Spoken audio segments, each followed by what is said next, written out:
Oo,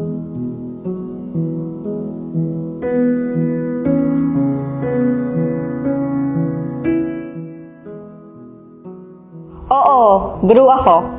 4 na taon nang ginugol ko sa kolehiyo para makatanggap ng kakarampot na sweldo at sangkatutak na kaliyo sa mga daliri kong pagod nang magsulat, bumuklat ng mga hindi naman nagagamit na aklat, ubos na sa mga kailangang kagamitan ng sahod, hindi pa sa bahay natatapos yung nasimulan kong pagod. Pagkagising, lesson plan agad ang hanap. Bago matulog, lesson plan pa rin ang kausap. Ang hirap maging guro, pero oo, guro ako.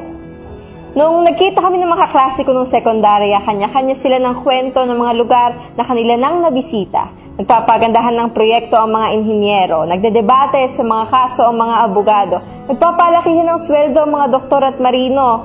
Lumapit sa akin ng inhinyero, sabay sabing, "Kamusta ka?"